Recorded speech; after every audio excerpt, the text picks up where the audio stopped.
नमस्कार, आप देख रहे हैं द ब्रीफ टेक की एपिसोडिक शो हिडन फाइल, एक ऐसा शो जिसमें आपको सुनाते हैं देश और दुनिया से जुड़ी ऐतिहासिक और अनोखी घटित कहानियाँ। एक ऐसा शो जो आपको ऐसे किस्सों से वाकिफ कराती है जो आम जनता तक पहुँचने से पहले सिमट कर मिट जाती है। तो लौटते हैं आज के किस्से पर जो एक हत्याकांड से ताल्लुकात रखती है। तारीख होती है 29 अप्रैल 1999। सबरीना लाल अपने ऑफिस में होती है और अचानक उन्हें कॉल आता है। सामने से एक युवक की आवाज़ सुनाई देती है जो डर के उसे कहता है, जल्दी से हॉस्पिटल आओ, शोना को चोट लगी है। इसके पहले कि सबरीना को बात पूरी तरीके से पता चलती एंड वो ऑफिस से निकलती, उसे और एक कॉल आता है जिसमें उसको ये पता चलता है कि शोना को असल में गोली लग गई है। कहानी ज़रा फिल्मी ज़रूर है पर यही सच है। सबरीना जेसिका लाल की बड़ी बहन का नाम था और घर में सब जेसिका को शोना कहकर बुलाते थे। जेसिका एक हम जैसे ही आम मिडिल क्लास फैमिली से आती थी और सेलिब्रिटी बारटेंडिंग करती थी।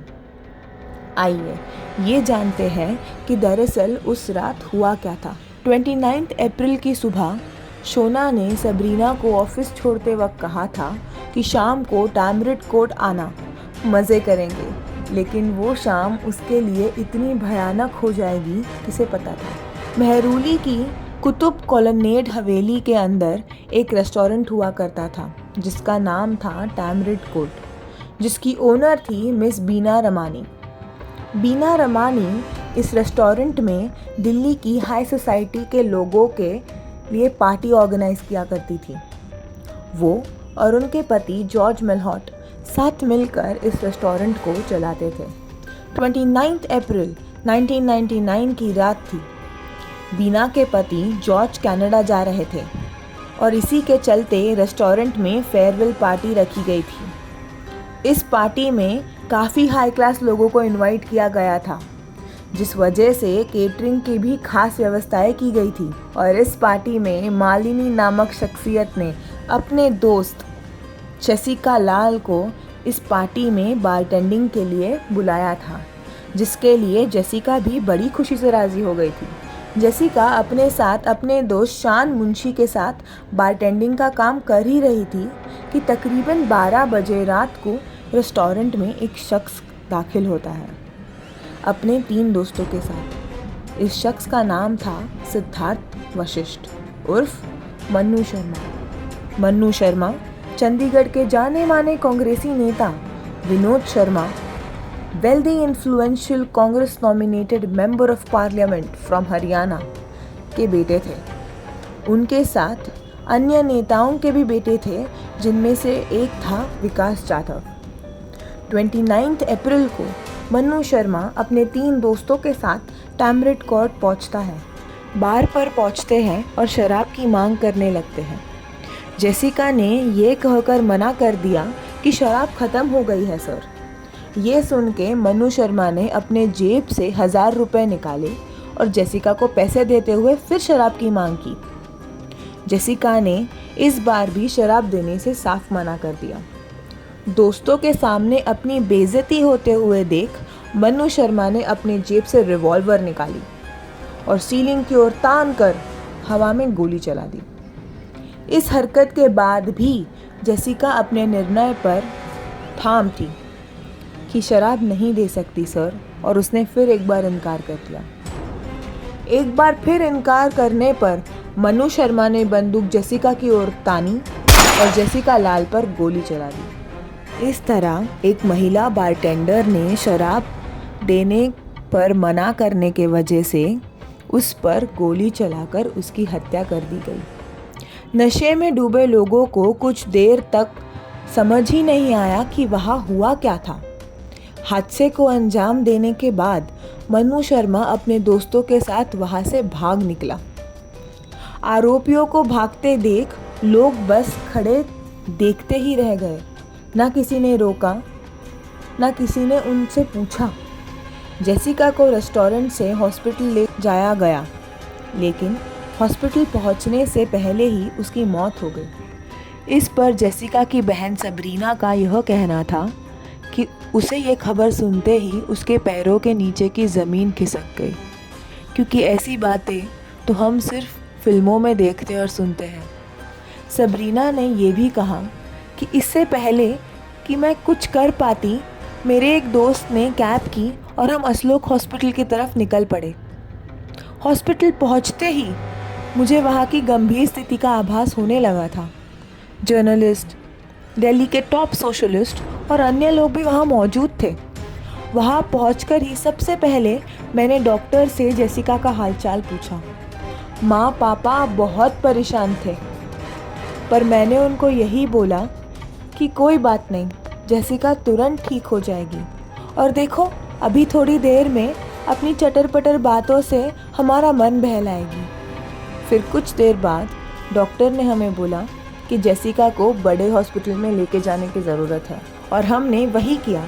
हम उसे अपोलो हॉस्पिटल लेके जाने की तैयारी करने लगे। हम उसे एम्बुलेंस में लेकर फ़ौरन निकल पड़े। मैं सोना की पल्स महसूस कर पा रही थी, लेकिन कुछ देर बाद वो महसूस होना अचानक बंद हो गया।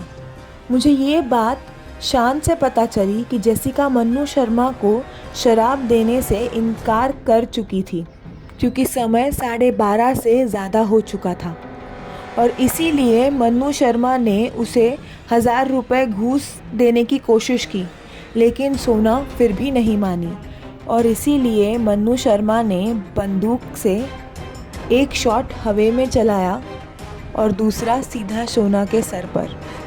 सबरीना अपने बयान में ये भी बताती है कि टैमरिड कोर्ट में जो मालकिन थी ने मेरे हाथ पकड़कर कहा, मन्नू शर्मा बहुत बड़े लोग हैं जिनकी बहुत ऊंची पहुंच है, इनके खिलाफ कोई एक्शन लेने की सोचना भी मत। बस उसी वक्त मेरा खून खौला और मैंने मेरी बहन की जान की कीमत 1000 रुपये या एक गिलास शराब से कई अधिक है, ये जाना और फैसला किया आवाज़ उठाने का। मैंने कुछ प्रेस वालों को बुलाकर पहला इंटरव्यू दिया। अगले ही दिन सारे न्यूज़पेपर में हेडलाइन छपी कि शराब ना देने पर महिला को मारी गोली। मुझे लगा यहाँ ओपन और शट केस होगा। इस घटना को सैकड़ों लोगों ने देखा है। मुझे समझ आ गया कि जस्टिस की मांग को लेकर मेरी लड़ाई शुरू हो चुकी है। अब आते हैं हादसे के बाद की घटना पर।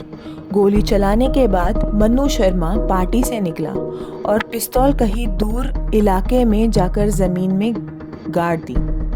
फिर वो अपने दोस्तों के साथ विकास यादव के गाजियाबाद वाले बंगले में गया और रात भर वहीं ठहरे। फिर मन्नू ने अपने एक और दोस्त मन्नू जिन्हा से कहा कि वो उस पिस्तौल को ज़मीन से निकाल कर डिस्ट्रॉय कर दे। इसके बाद सब वहाँ से फरार हो गए। फिर पुलिस को केस फाइल की गई और 4 मई को पुलिस ने सबसे पहले अमरदीप सिंह गिल को गिरफ्तार किया। इसके बाद 8 मई को बीना रमानी और उनके पति को भी गिरफ्तार किया गया, क्योंकि वो बिना लाइसेंस के पार्टी में शराब सर्व कर रहे थे। उनके ऊपर सबूत को नष्ट करने का भी आरोप लगाया गया, क्योंकि उन्होंने जेसिका के खून के निशान मिटवाए। हालांकि बाद में उन्हें जमानत मिल गई। पिस्तौल को नष्ट करने के जुर्म में अमित जिन्हन को भी पकड़ा गया, लेकिन अभी भी मुख्य आरोपी पुलिस के पहुंच से बहुत दूर था। कुछ दिनों में ही मन्नू शर्मा भी गिरफ्तार हो गए। पार्टी में कई लोग मौजूद थे जिन्होंने वहां मन्नू को हादसे की रात देखा था, इसीलिए सबको लगा कि ये ओपन और शट केस है। 3 अगस्त को पुलिस इस मामले में चार्जशीट दाखिल करती है और 6 साल मुकदमा चलने के बाद 21 फरवरी को इस केस में अदालत का फैसला आता है। फैसले में सभी लोगों को रिहा कर दिया गया था और अगली दिन खबर में छपा था, नो वन किल्ड जेसिका।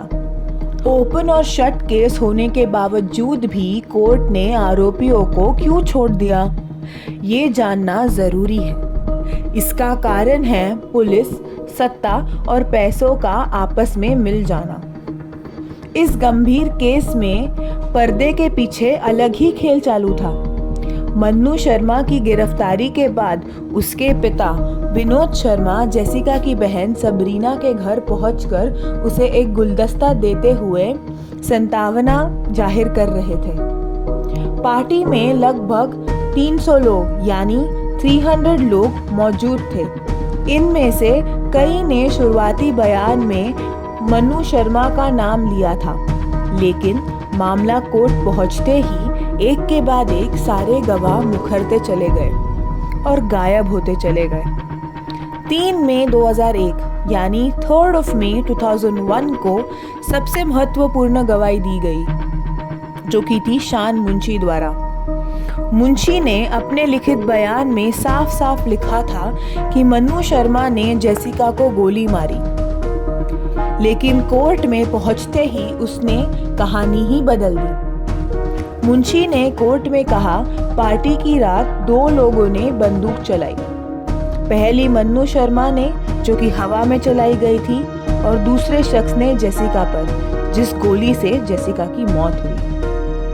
जब उससे लिखित बयान के बारे में पूछा गया तो उसने कहा उसे हिंदी लिखना भी नहीं आता। पुलिस ने बयान बनाया और उसके सिग्नेचर्स लिए गए। पुलिस के पास ना कोई गवाह थी ना ही कोई सबूत, जिस वजह से कोर्ट को आरोपियों को रिहा करने के अलावा कोई ऑप्शन नहीं था। मीडिया ने इस केस में बहुत बड़ा रोल प्ले किया। उस समय तहलका मैगजीन ने एक स्टिंग ऑपरेशन किया।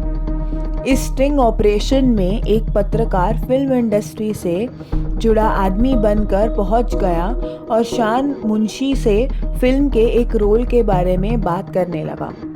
बातों बातों में पत्रकार ने कहा कि ये एक हिंदी फिल्म है और आप ये फिल्म कैसे करेंगे, आपको तो हिंदी आती ही नहीं। तब शो ऑफ करने के लिए मुंशी ने एक पर एक अच्छे हिंदी डायलॉग बोले, जिससे ये साबित होता है कि उन्हें हिंदी काफ़ी अच्छे से आती थी। ऐसे ही कुछ और स्टिंग ऑपरेशन से पता चला कि किस तरह गवाहों को चुप कराया गया, जिनमें गवाहों ने बताया कि कैसे उन्हें डराया और धमकाया गया था।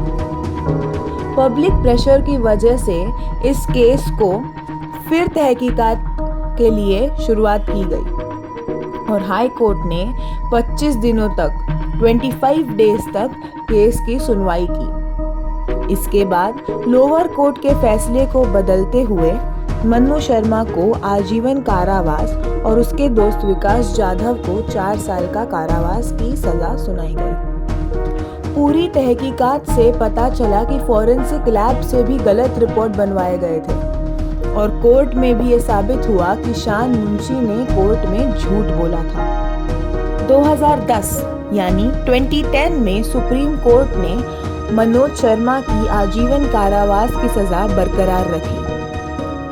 साल 2020 में यानी 2020 में मनोज शर्मा के अच्छे बर्ताव के कारण जेल से उन्हें रिहा मिल गई। जेसिका की बहन सबरीना ने भी उसे माफ करते हुए कहा, मैं एक क्रिश्चियन हूँ और माफ करने में यकीन रखती हूँ। मेरी माँ ने मन्नू को 1999 में ही माफ कर दिया होता अगर उससे खुद आकर माफी मांगी होती।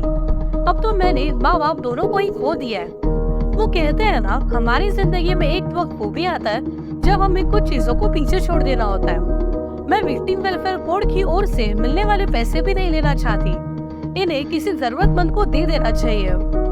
ये तो थी सिर्फ जेसिका की कहानी। न जाने कितनी ऐसी कहानियां हैं जो आप और हम तक पहुंचती ही नहीं। इतने ऐसे लोग हैं जिनको न्याय नहीं मिलता और इसके जिम्मेदार सिर्फ हमारी करप्ट सिस्टम है, जो लोगों को उनके फाइनेंशियल या सोशल पोजीशन को देखकर काम करते हैं। अगर आपको जेसिका केस के विजुअल्स देखने हैं तो नो वन केयर्ड जेसिका नामक एक फिल्म है जिसमें मशहूर अभिनेत्री विद्या बालन और रानी मुखर्जी ने काम किया है, जो कि आप किसी भी OTT प्लेटफॉर्म्स पर देख सकते हैं। ऐसी ही अनोखी कहानियों के लिए हमारे शो द हिडन 5 से जुड़े रहिए।